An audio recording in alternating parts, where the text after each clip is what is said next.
Jesus was teaching the people in the temple and preaching the gospel, the chief priests and the scribes with the elders came up and said to him, "Tell us, by what authority do you do these things? Or who is it that gave you this authority?" He answered them, "I also will ask you a question. Now tell me, was the baptism of John from heaven or from man?" And they discussed it with one another, saying, "If we say from heaven, he will say, 'Why did you not believe him?' But if we say, 'From man,' all the people will stone us to death, for they are convinced that John was a prophet." So they answered that they did not know where it came from. And Jesus said to them, "Neither will I tell you by what authority I do these things." And he began to tell the people this parable. A man planted a vineyard and let it out to tenants and went into another country for a long while. When the time came, he sent his servants to the tenants so that they would give him some of the fruit of the vineyard. But the tenants beat him and sent him away empty-handed. And he sent another servant, but they also beat him and treated him shamefully and sent him away empty-handed. And he sent yet a third. This one also they wounded and cast out. Then the owner of the vineyard said, "What shall I do? I will send my beloved son. Perhaps they will respect him." But when the tenants saw him, they said to themselves, "This is the heir. Let us kill him, so that the inheritance may be ours." And they threw him out of the vineyard and killed him. What then will the owner of the vineyard do to them? He will come and destroy those tenants and give the vineyard to others. When they heard this, they said, "Surely not." But he looked directly at them and said, "When then is this that is written? The stone that the builders rejected has become the cornerstone. Everyone who falls on that stone will be broken into pieces, and when it falls on anyone, it will crush them." The scribes and the chief priests sought to lay hands on him at that very hour, for they perceived that he had told this parable against them. But they feared the people.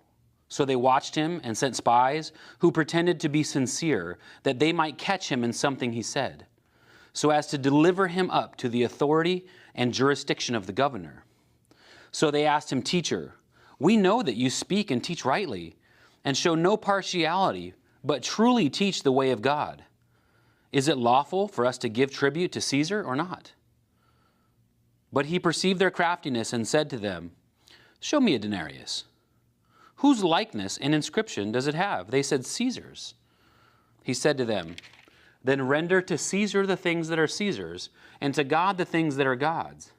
And they were not able in the presence of the people to catch him in what he said, but marveling at his answers, they became silent.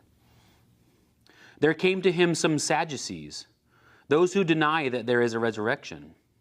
And they asked him a question, saying, "Teacher, Moses wrote for us that if a man's brother dies, having a wife but no children, the man must take the widow and raise up offspring for his brother. Now there were 7 brothers. The first took a wife and died without children. And the second and third took her, and likewise all 7 left no children and died. Afterward, the woman also died. In the resurrection, therefore, whose wife will the woman be? For the 7 had her as wife." And Jesus said to them, "The sons of this age marry and are given in marriage. But those who are considered worthy to attain to that age and to the resurrection from the dead neither marry nor are given in marriage, for they cannot die anymore. Because they are equal to angels and are sons of God, being sons of the resurrection. But that the dead are raised, even Moses showed in the passage about the bush. There he called the Lord the God of Abraham and the God of Isaac and the God of Jacob. Now he is not the God of the dead, but the God of the living. For all live to him." Then some of the scribes answered, "Teacher, you have spoken well." For they no longer dared to ask him any question. But he said to them, "How can they say that Christ is David's son? For David himself says in the book of Psalms, 'The Lord said to my Lord, sit at my right hand until I make your enemies your footstool.' David thus calls him Lord. So how is he his son? And in the hearing of all the people, he said to the disciples, beware of the scribes who like to walk around in long robes and love greetings in the marketplace and the best seats in the synagogues and the places of honor at feasts, who devour widows' houses and for a pretense take long prayers. They will receive the greater condemnation.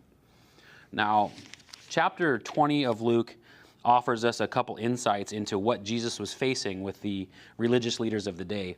They all continued to try to catch him. In fact, at one point, they sent people to act as spies to speak kindly to Jesus and act as like, oh, we're just still following you. We just want to know what you have to say. Everything you say is right. Trying to continue to catch him in things. That's when they asked him about the taxes to pay to Caesar. And Jesus continually countered their attacks with gospel and truth. The parable of the tenants is a harsh one, because he says at the end, what will he do? He says he will come and destroy those tenants.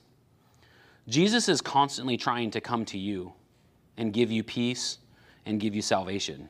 He's not going to break his way into your heart. He's going to continue to send people into your life to share with you the good news. He even sent Jesus to die for your sins. If you reject him and push him away, you'll answer to him at some point.